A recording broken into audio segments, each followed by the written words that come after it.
Notre jeune, il va être traversé au lycée à plusieurs étapes. En seconde, il va devoir choisir s'il veut continuer en voie générale ou en voie technologique. S'il continue en voie générale, il va devoir poser 3 options. En première, il va devoir choisir quelles options il va garder. Et en terminale, il aura à travailler sur Parcoursup et puis dans son rôle de lycéen sur le grand oral.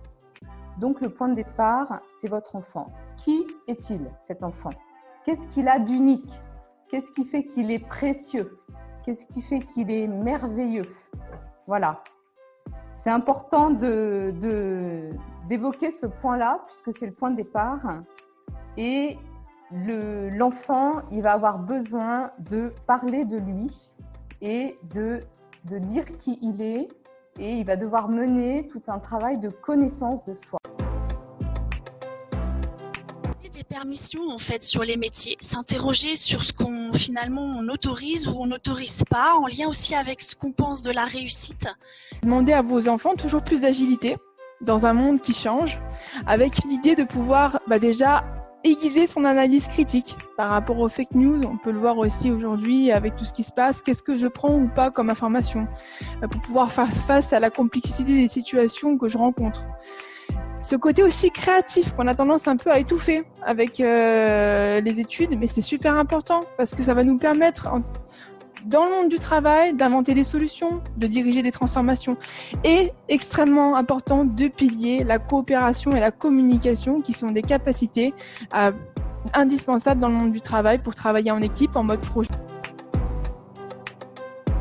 Voilà, comment on peut arriver à travailler sur le choix, un choix utilitaire, mais un choix aussi du cœur. En fait, l'idée c'est de se dire, est-ce qu'il faut vraiment choisir entre le cœur ou la raison? Si Superman était à ta place, à ton avis, il ferait comment? Ou si ta petite cousine qui a 4 ans était à ta place, elle ferait comment? Et c'est simplement de prendre des personnages très très décalés pour lui permettre de relativiser.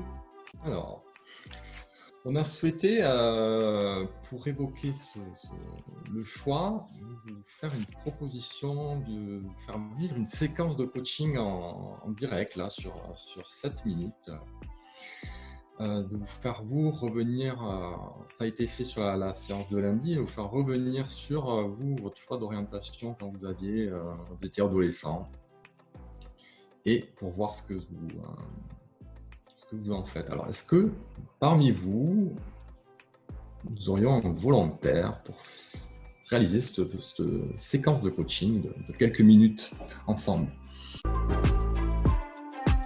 On les écoute, on les invite à mieux se connaître et à se connecter à ce qui est important pour eux et à leur cœur. C'est en se connectant à leur cœur qu'ils vont y voir plus clair demain dans leur projet d'orientation et qui vont être plus motivés et plus enjoués pour aller faire des choses.